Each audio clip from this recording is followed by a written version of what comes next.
La journée de la femme, c'est tous les jours, en fait.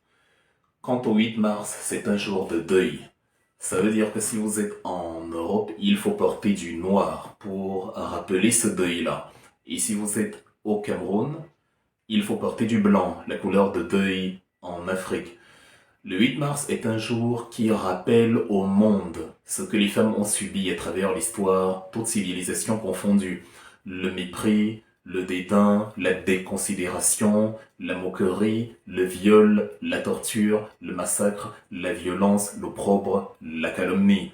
Et il rappelle que quand on parle de civilisation, il faut justement y intégrer l'infrastructure morale qui est donc le respect de la femme, le respect de la dignité de la femme, parce que la femme apporte beaucoup au monde. C'est du 50-50. La femme et l'homme donnent la vie. Il faut les deux pour créer un être humain. Il faut les deux pour faire fonctionner une société. Nulle part une société ne fonctionne avec un seul des deux sexes. Nulle part. Des sociétés essentiellement masculines, ça ne marche pas. Des sociétés essentiellement féminines, ça ne marche pas. Donc, s'il y a un créateur dans l'univers, ou si c'est la nature, le cosmos, ce que vous voulez, cette énergie créatrice-là a donc réfléchi à ce que, pour que la création évolue, il faut la participation des deux entités. Les hommes ne peuvent donc pas se lever et dire c'est nous, on est les boss, on est les maîtres, et commencer à marcher sur les femmes. Donc, autant les hommes se donnent de l'importance dans ce monde, autant les femmes ont la même importance, et c'est pour ça que le respect qui leur est dû est le même. Et pour que les femmes soient respectées, il est important que les femmes respectent les femmes. Il est important que les femmes se respectent elles-mêmes. Je ne suis pas en train de donner un conseil ici. Sinon, on entre encore dans une logique de paternalisme où ce sont les hommes qui disent aux femmes ce qu'elles doivent faire. Je fais des suggestions, je donne des idées et je laisse la latitude aux femmes de considérer si mes idées ont du contenu ou non et si elles sont bonnes à prendre. Mon avis est que le 8 mars étant un jour de deuil, les femmes justement rappellent aux hommes, au monde et aux autres femmes qui n'ont pas conscience de l'importance de cette journée-là, car en fait, on part de très loin. C'est un deuil, c'est la réponse des femmes à des tragédies humaines. La journée pour célébrer la femme, c'est tous les 365 jours de l'année en principe. Et maintenant, s'il faut choisir un jour, c'est pour rappeler que beaucoup reste encore à faire parce qu'aujourd'hui, les femmes ne sont pas respectées. Le 8 mars au Cameroun a initié le mécanisme du pagne, qui est en réalité une grosse arnaque qui profite beaucoup à Chantal Biya, la femme de Paul Biya, qu'on aimerait bien voir parler de temps en temps, on aimerait bien l'entendre, entendre sa voix, entendre ce qu'il dit aux femmes. On la voit toujours dans des petites coupures très courtes où elle est avec des gens, où c'est toujours des cercles privés. Elle a créé le cercle des amis du Cameroun. Elle a créé, bon, c'est l'argent de l'État, c'est pas un fonctionnaire qui génère des fonds ou bien. Elle a créé le centre mère et enfant, tout ce que vous voulez. Elle est ambassadrice de bonne volonté et tout, c'est très joli. Mais on a besoin de substances intellectuelles. Il faut mettre quelque chose dans le cerveau des femmes. Il faut parler. Actuellement, je parle. Quand on n'a pas d'argent, et même quand on a de l'argent, il faut parler. Bill Gates parle, Zuckerberg parle, Aliko Dangote parle, ce sont des gens qui donnent des conférences, qui font des interviews, qui partagent leur vécu, qui partagent la richesse cognitive, la richesse intellectuelle qu'ils ont pour dire voici comment je vois le progrès, voici comment je vois le développement. Au lieu de ça, Chantal Biya a donc créé cette mécanique du pagne qui fait qu'elle se fait les gros sous et qui alimente d'ailleurs la contrefaçon. On a vu aujourd'hui au Cameroun beaucoup de femmes qui ont acheté leur pagne à 10 000, disent-elles, au moment de le revendre, la contrefaçon venue d'Asie a fait que le panier à 7 000, dont en fait il n'y a pas de plus-value. Parce que les femmes ont mis justement dans la tête que le 8 mars, c'est en fait commercialiser le pagne et basta. Le 8 mars au Cameroun devrait plutôt servir à penser comment équilibrer les choses aussi bien pour les hommes et pour les femmes, parce que le bas peuple, hommes et femmes confondus, subit la même chose. Le ministre du Travail et de la Sécurité sexuelle, Grégoire Ronin, vous a dit que c'est bien qu'un homme puisse vivre avec 36 000 francs CFA par mois. C'est le prix de son chien, c'est le prix de la laisse de son chien ou l'argent de taxi de la huitième femme qu'il a quelque part dans Yaoundé. Mais il vous dit que c'est 36 000 francs. Imaginez alors, et là je demande aux femmes qui sont très bibliques chez nous, qui lisent beaucoup, imaginez ce que Jésus disait donc quand on l'amenait à Golgotha, aux femmes derrière lui que mais Si on traite ainsi le bois vert, moi, le Christ, que fera-t-on du bois mort? Vous, les hommes, et en plus il s'adressait, les hommes avec grand H, et en plus il s'adressait aux femmes, en disant que bah, vous les humains ordinaires, si moi on me traite, on me maltraite comme ça, vous, qu'adviendra-t-il de vous? Et vous voyez que dans les siècles qui ont suivi, bah, les femmes n'ont pas eu plus de respect qu'avant. On a toujours aujourd'hui des sociétés où, en Iran, Masa Amini, une jeune femme de 22 ans en septembre dernier, a été arrêtée par la police, torturée, elle est morte 2 jours plus tard à cause de ses sévices, c'est juste parce qu'elle avait mal porté le voile. Donc, on meurt encore aujourd'hui parce qu'on est une femme et qu'on nous oblige à porter le voile. Maintenant, au Cameroun, les hommes touchent 36 000 francs. C'est le moins imaginer ce que les femmes vont toucher. Elles ne vont rien toucher. Elles sont obligées de se soumettre. Elles sont obligées de vendre ce qu'elles pensent avoir de plus cher, à savoir le corps, les atouts physiques. Et c'est pour ça que quand vous entrez sur Facebook, sur Instagram, sur TikTok, et qu'on voyait les femmes, l'essentiel des vidéos des femmes, c'est le corps qu'elles se trémoussent. Je ne vais pas vous cacher, on ne s'en prive pas. En tant qu'homme, on se rince l'œil copieusement, on regarde, mais c'est une arme à double tranchant contre vous parce que, étant donné que vous attirez le regard des hommes et que vous éveillez leur appétit, vous éveillez leur libido, ce que ces hommes veulent là de vous, c'est passer un bon moment avec vous et vous n'avez aucune garantie qu'ils veulent vous revoir par la suite. Après, ils vont passer une autre et ainsi de suite.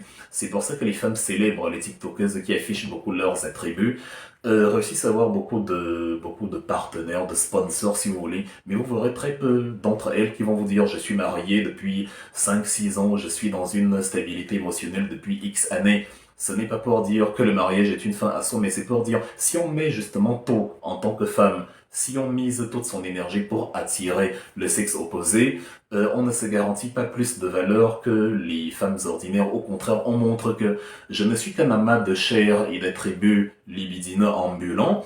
Donc voilà, je vous affiche dans mes attributs. Donnez-moi un peu d'argent, je vous offre mes services. Et voilà, c'est tout. Ça participe du mépris de la femme. Et c'est pour ça que, de fil en aiguille, quand les hommes regardent le 8 mars, eux aussi, c'est une journée de grande récolte. Parce qu'ils se disent, beaucoup de femmes vont venir dans les boîtes de nuit se trémousser et tout, et non vont profiter puisqu'elles ont besoin d'un peu d'argent et doivent présenter, elles vont présenter leurs attributs, non vont profiter, on a un peu d'argent et voilà, on fera d'elles ce qu'on veut.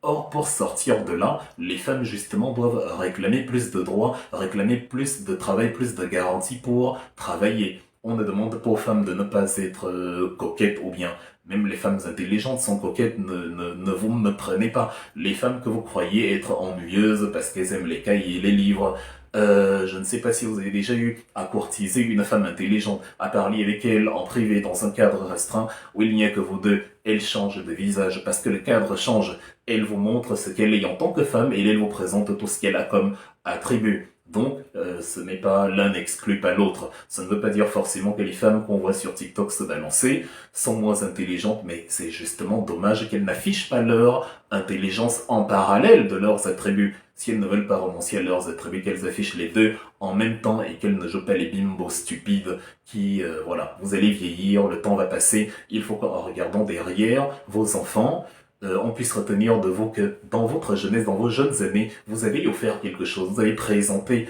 quelque chose au monde, une plus-value, comme ça s'appelle, pour que les femmes arrêtent donc d'être des objets ambulants qu'on paye, dont on paye les faveurs pour se mettre bien quelques instants et après on passe à autre chose. Il faut qu'elles réclament de meilleures conditions. Au Cameroun, environ 51-52% de la population sont les femmes. Elles sont plus nombreuses. Elles peuvent mettre plus de pression.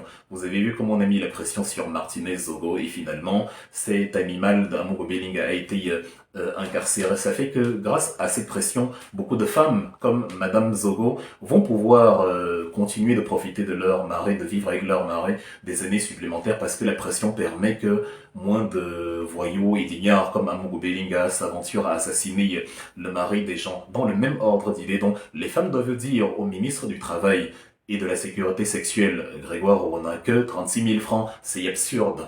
C'est quand des gens ont 2 milliards, 27 milliards, 30 milliards, quand des gens ont 50 immeubles comme Mebengo, quand des gens volent 185 milliards comme Gongo et Ito, ben on ne peut pas dire à la basse société et au bas peuple de se contenter de de 36 000 francs le mois, et on ne peut pas dire aux femmes voilà que oui, on vous respecte, on vous aime et tout, alors que déjà les hommes ont un salaire minable. Il faut donc plus de droits pour les femmes, plus d'accès à la formation, plus d'accès au travail, plus d'accès à tout ce à quoi les hommes ont accès, surtout les métiers intellectuels. C'est vrai que physiquement, les hommes de manière générale peuvent avoir une force physique supérieure. Les femmes aussi ont d'autres atouts, une plus grande finesse ailleurs que les hommes n'ont pas du coup. Il faut aussi, il y a énormément, on a d'ailleurs besoin de plus de finesse et plus de matière grise dans le monde du 21e siècle que de force dont les femmes sont très demandées. Donc, voilà, les femmes doivent donc réclamer ces droits-là parce que c'est à ça que renvoie le 8 mars. Le 8 mars dans le monde a été instauré parce que à Saint-Pétersbourg, qu'on appelait Petrograd, la ville de Saint-Pierre, en Russie, aujourd'hui la deuxième plus grande ville de Russie après Moscou, les femmes en avaient marre que les hommes avaient été envoyés en guerre. On est en 1917. La Première Guerre mondiale commence en 1914 et donc les hommes partent en guerre. La guerre dure, perdure et la guerre est absurde par principe. Les femmes restées donc à la maison commencent à se poser la question, mais c'est quoi cette société? Les hommes sont partis se battre, on est là entre nous, les femmes... Qu'est-ce que c'est que ce délire? On ne veut pas. Elles ont donc organisé une grande grève le 23 février du calendrier orthodoxe, le calendrier russe. Et ce 23 février tombait le 8 mars du calendrier grégorien, celui que vous utilisez aujourd'hui, qui était initié au Moyen-Âge par le pape Grégoire XIII, d'où son nom, en remplacement du calendrier julien, fabriqué par Jules César au 1er siècle de notre ère. Donc, les femmes ont initié cela, et c'est ça qui a enclenché la révolution d'octobre 1917, la révolution des bolcheviks, qui ont permis donc à Vladimir Ilitch, qui a permis à Vladimir Ilitch, celui que vous appelez Lénine, de renverser le tsar Nicolas Romanov, alias Nicolas II, empereur de Russie, et d'instaurer voilà une république, l'un des points de départ de la naissance de ce qui sera l'Union des républiques socialistes soviétiques, donc l'URSS. C'est donc par les femmes que la Russie était libérée de la royauté. C'est un grand jour. En ce sens, ça peut être considéré comme une célébration,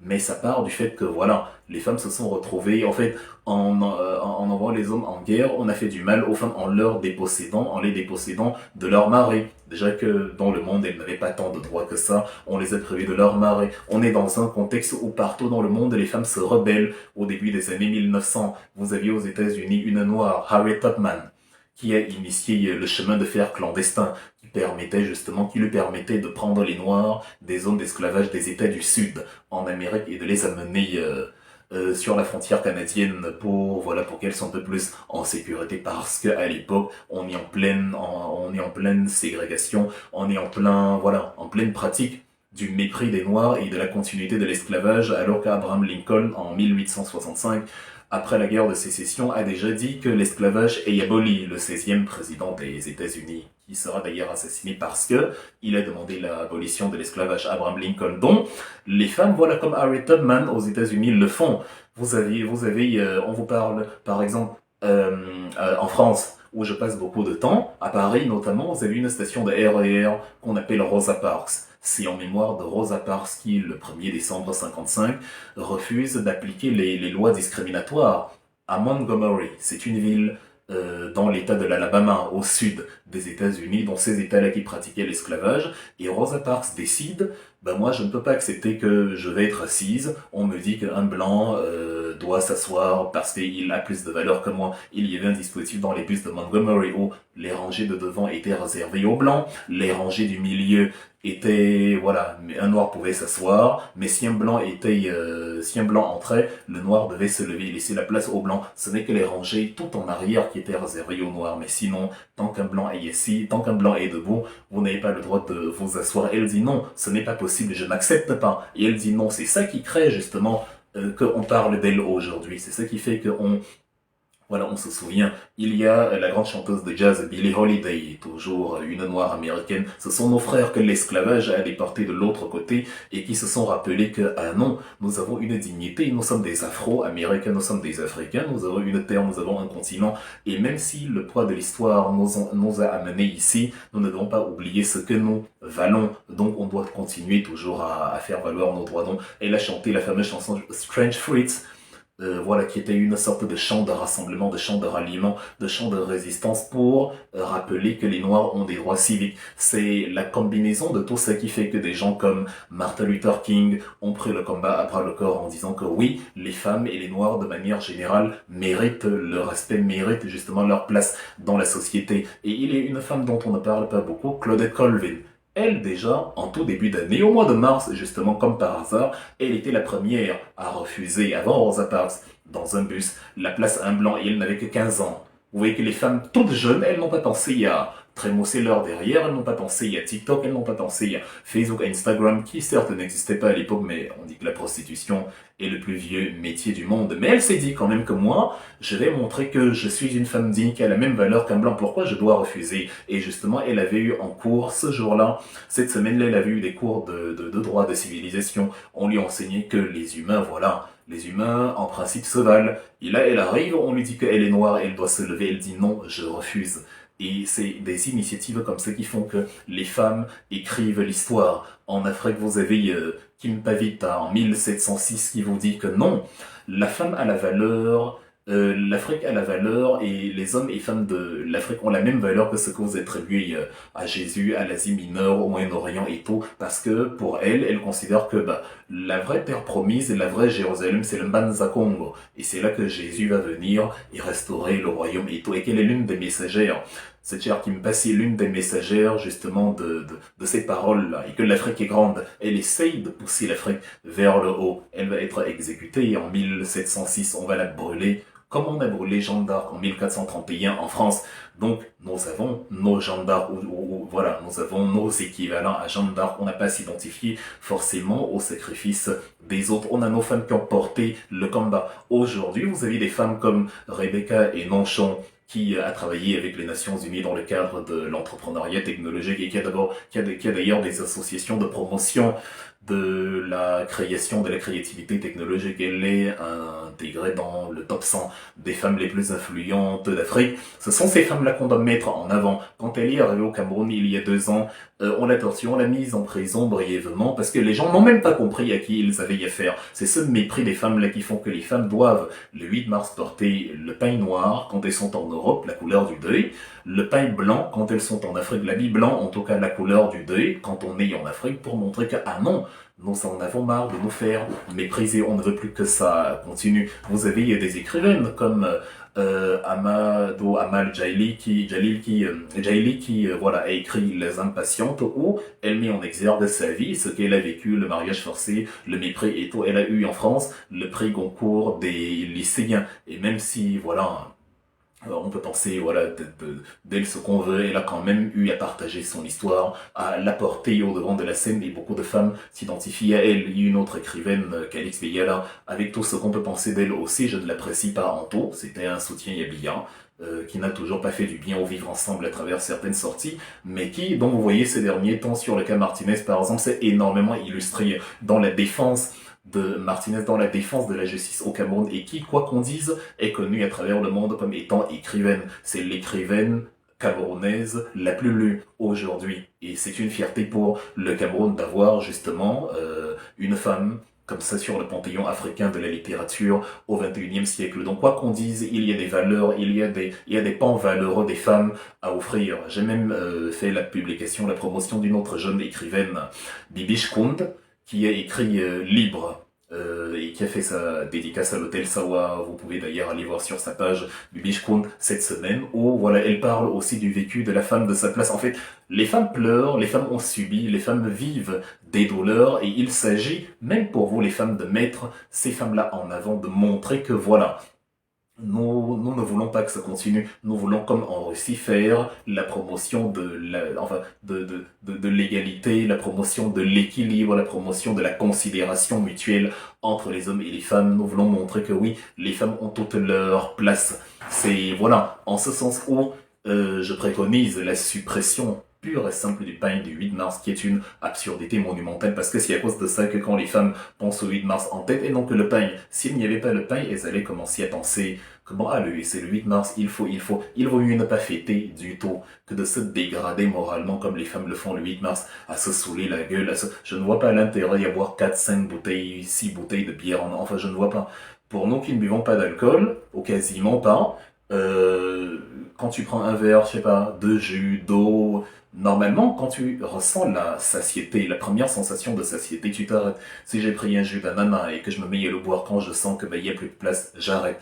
L'alcool est le seul breuvage où tu vois des gens boire 4, 5 bouteilles alors que tu vois bien qu'il n'y a plus d'espace.